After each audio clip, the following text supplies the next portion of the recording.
I have the great honour of inviting a special individual to the stage to welcome all of you to this remarkable event focused on psychosocial well-being. Please join me in giving a warm round of applause as we welcome the President of the United Sri Lanka Association, Mrs. Rasika Harischandra, to address us this evening.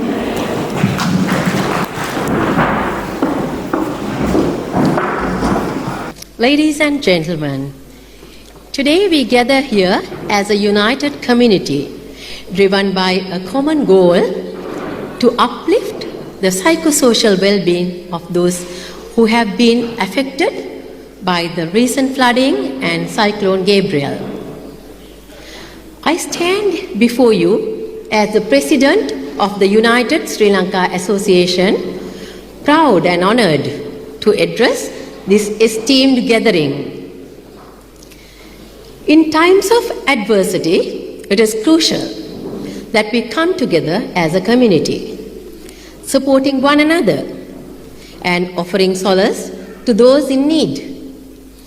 The resilience and strength of the Sri Lankan people have been tested repeatedly.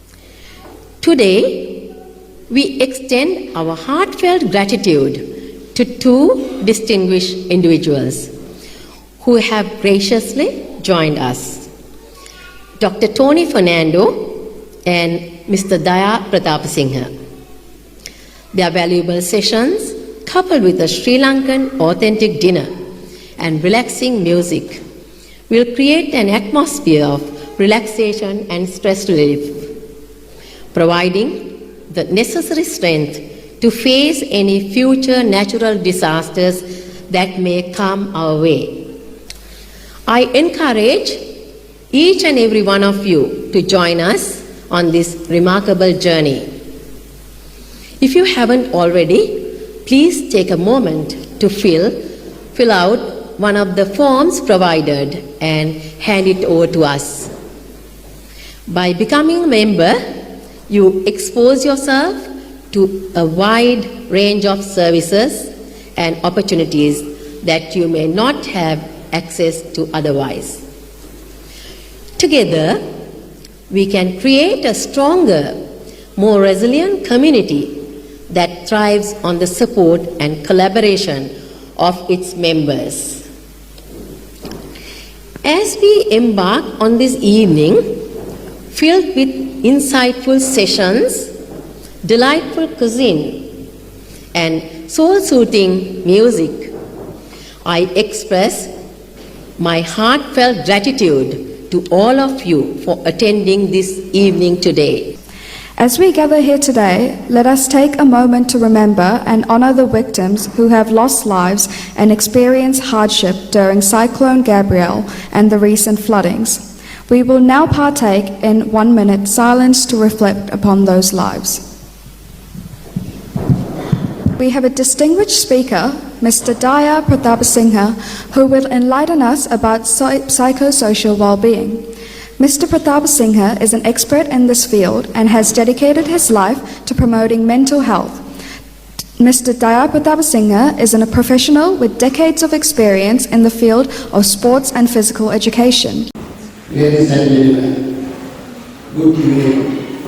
Thank you for being here today.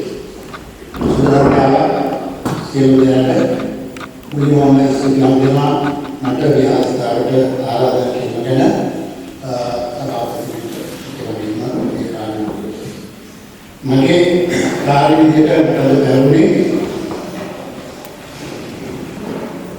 Physical stress එක නැත්නම් ආතතිය ශාරීරික ආතතිය ගැන ඇයිම ඇතුලේ අපේ සමාජය තුළ අපේ තියෙන වර්ක් ෆෝස් එක ඒක කොහොමද රිලැක්ස් කරගන්නේ ඒක කොහොමද ශාරීරික අධ්‍යාපනය සහ විද්‍යාව කියන විෂය තුලින් මම දකින්නේ මෙන්න මේ කාරණය දේශනයක් පාදකට වඩා මම කැමති එක කතාවක් කියනවා. ඒ කතාව ඔක්කොම කතාවක් ලෝකයේ ප්‍රසිද්ධ කතාවක්, ඒකේ බොහෝවැල් කතාවක්. ඒක උනේ කිසිපුර 490 විතර. මම ප්‍රසිද්ධ කතාවක්. ඒකේ පිළිසෝ සටහන් කරලා මිනිස්සු අවුරුදු 4 සර්විස් ගන්න පස්සේ ජය ගන්න පුළුවන් සැටේ. ප්‍රසන්න කලයන් පස්සේ සන්තෝෂිත පිටිපිටිස් කියන්නේ ඒ ගොඩාක්ගේ දුවගෙන ආවා. ඒ මැරතන පිටින් දැයිදලා මේ ඉඳලා ඒ සටනක භූමියේ ඉඳලා ග්‍රීසියේ ඇතැන්ස් නගරයට කිලෝමීටර් 25ක් දුර. අයින් ගොයින් ආවේ නැහැ. දුවගෙන ඇවිල්ලා යාගේ පාලකින්ද එතන යාගේ ජනතාවට කිව්වා අපි මොනු කියලා. දැන් කෑගහුවේ නයි කියලා. නයි කියන්නේ ජයුණා. හැබැයි කෑගහන එක මැඩ වැටුණා. ඉතින් මේක තමයි මම කතා කරන්නේ. ඒතර මම ඉතින් පොඩි කතා දෙකක් කියනවා මම මේ කතාවට එන්න. ඒක තමයි නයි කියලා කියන්නේ ජය කියන්නේ ඒක තමයි අද ලෝකේ නයි කියලා තමයි නම් කියන්නේ. ඒකට නම් ලැබෙන්නේ නයි කියන එක මතක් වෙන්නේ. ඊළඟ වෙලාවට තමයි මැරතන් කියන ක්‍රීඩා පිළිවෙල මැරතන් කියන සටන් භූමියේ ඉඳලා දුවගෙන දුරවෙන්න ඒ දුර සතන්ම 26යි යාල 385 කිලෝමීටර වෙන 42.5 කිලෝමීටර මේ දුර ගණන් අද මැරතන්ගේ පවත්වනවා මැරතන් කියලා කියන්නේ අර භූමියේ නම. ඒතර මේ කාර්ය දෙකම මේ කාර්ය තුන තියෙනවා.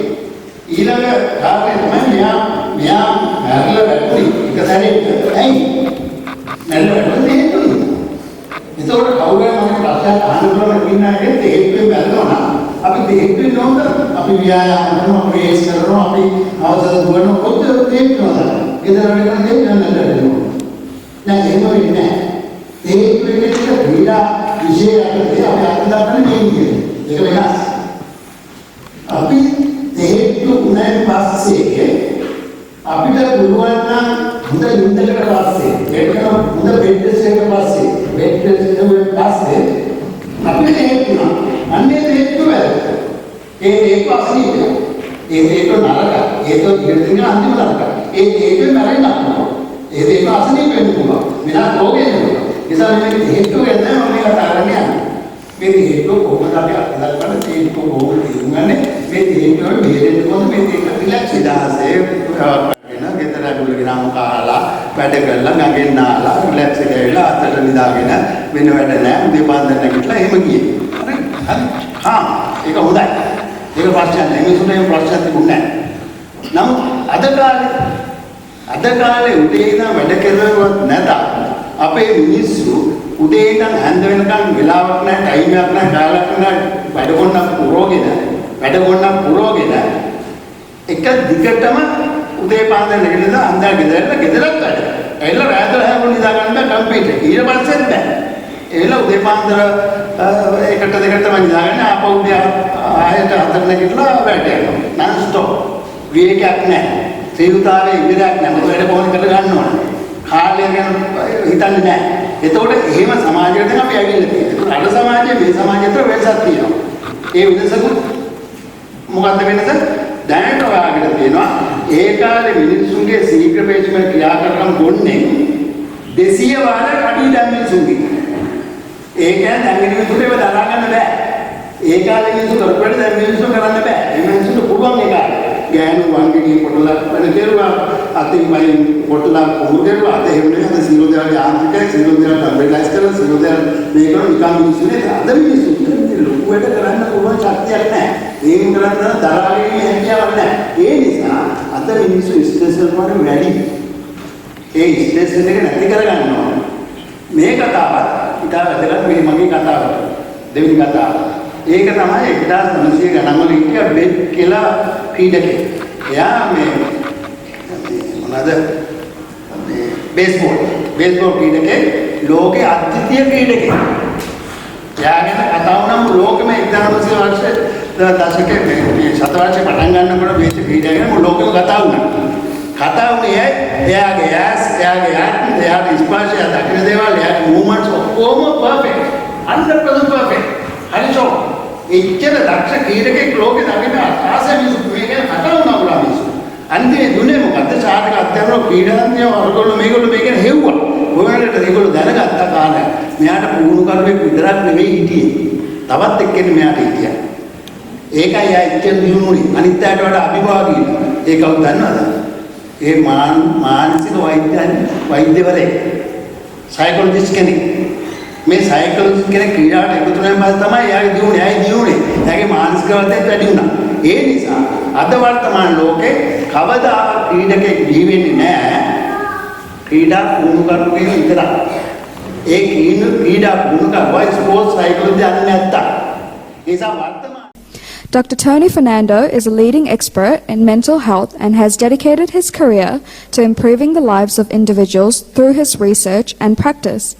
Dr. Tony Fernando received his doctorate in medicine in 1991 in the Philippines and certified further to be a psychiatrist, sleep and insomnia specialist in 1999.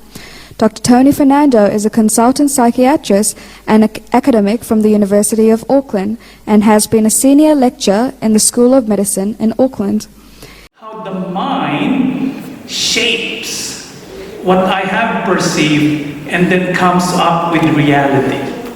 So we call that in cognitive neuroscience predictive processing. And it's a hot topic now in psychology and neurology. Guess who talked about it the first time? The Buddha. So the Buddha talked about predictive processing 2,600 years ago. And that's just one of many things we're now finding out in psychology is they're actually taught by the Buddha. And so if you don't know much about Buddhist psychology, I don't view it as a religion about God who teaches me something. No, it's incredible knowledge about how the mind works. So, talking about Buddhist psychology, one thing I apply to myself on a daily basis, as in daily. In fact, when I'm stuck in traffic, when someone says something annoying, when I'm unhappy about a particular food, and I'm suffering, I use the teaching of the Buddha on suffering. So I ask myself, Tony, you're annoyed right now. What are you clinging to? Do people understand the concept of clinging? Yep, so I'll give you an example. So the Buddha, first of all, it's a little bizarre that I'm talking about the Buddha in a Sri Lankan group. So pardon me for doing this because I'm a newbie and I'm still fascinated by it from a scientific perspective. So I hope you don't mind me. I'm not a Buddhist scholar, but I use a lot of Buddhist teachings, Buddhist psychology for my own mental health. So I love the teaching of the Buddha about suffering. Why? Because I suffer. Who among you don't suffer? Raise your hands. Who doesn't suffer? Everyone suffers? One, you don't suffer. Oh, you're enlightened. We should switch. No, I wish I can say I don't suffer. I don't suffer all the time. You know, I'm suffering a little bit, not too much, but all of us suffer. Well, most of us, except one person. And for me, the definition of suffering, and this is inspired by what the Buddha said, is suffering is when I'm not at peace with what is. So that's the definition of suffering. Suffering is not pain. I see patients with chronic pain. Half suffer a lot, half don't. They have pain, but they don't suffer. Do you know why they're not suffering? Because they've accepted, no, it's okay to have pain. I'll carry on with my life. There's a little bit of pain. Once in a while it worsens. But I'm at peace with it. They don't suffer. The other group suffers. Why am I having pain? I hate pain. I should not have pain. I want pain to go away. And what happens with their pain that starts like this? If you push it away, what happens? Escalates. So one of the core teachings that I apply in my life, which to be honest, I just got it from the Buddha, is suffering is because I'm clinging to a concept like I should not have pain, then I suffer. So I'm a sleep specialist, And I can see I have different types of insomnia patients. There are those who are pretty peaceful with it. They say, Tony, it's uncomfortable. Can you give me some techniques or are there treatments? And then another group hate their sleep. They get anxious. They over-worry about it. They're pushing it away. I hate insomnia. It's causing me so much problems. That second group, guess what I teach them? I teach them the concept of suffering. Of course, I don't talk about the Buddha. I teach them mindfulness. So mindfulness actually has a huge role in terms of I'm speaking again of my own mental well-being. So what's mindfulness? Again, I feel funny talking about mindfulness to a Sri Lankan group. But mindfulness has all sorts of definitions, but my preferred definition is, with mindfulness, is being totally present, aware, alert, and being at peace. So if I'm angry at someone, if I'm relatively mindful, I notice I'm angry. It's okay. Anger comes and goes. But I don't feed the story. Do you guys know what that means? I don't feed the story. Or guidelines on how to practice compassion. Buddhists. You guys don't know it, but I had to review the literature out there before my PhD. And Buddhists have I wouldn't say monopoly, but most of the techniques were discussed by the Buddha. In fact, what happened, so another confession I'll make, was before, when I started learning meditation, this was 2004, because I got intrigued. I had patients who were not improving. I had patients who were self-harming. You guys know the concept of self-harm? Yeah, some of you do. Usually young people would know, particularly women would know, because they would see it with their classmates. A lot of humans, when we're upset, instead of lashing out at others, they would harm themselves. They would self-harm, overdose, cut themselves. And then I had patients who were having that condition. The only thing that made them improve was they did mindfulness courses, because they learned how to manage the strong emotions. So I told myself, no, I think I need to learn mindfulness, so I did a mindfulness course. And part of the mindfulness course was to do a compassion training course. And there's an actual protocol on how to improve compassion. So there's a meditation and compassion. Are you familiar with meditation and compassion? Yeah? So there's a meditation and compassion, which I did for a few weeks. And I was thinking, oh, will it make me more compassionate? And I was thinking, no, after a couple of months, nothing's happening. And then one morning after a few weeks of compassion training, I woke up and there were lots of ants on the kitchen bench. And normally, before I did compassion training, guess what I would do to ants? Happily cause genocide. I will happily wipe them off the face of the earth. I have all sorts of techniques, from thumping them to using sprays or a wet rag. Happily. After, I think, 3 months of doing compassion training, not a long, I would say it was only 5-10 minutes every so many days. I looked at the ants.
මේ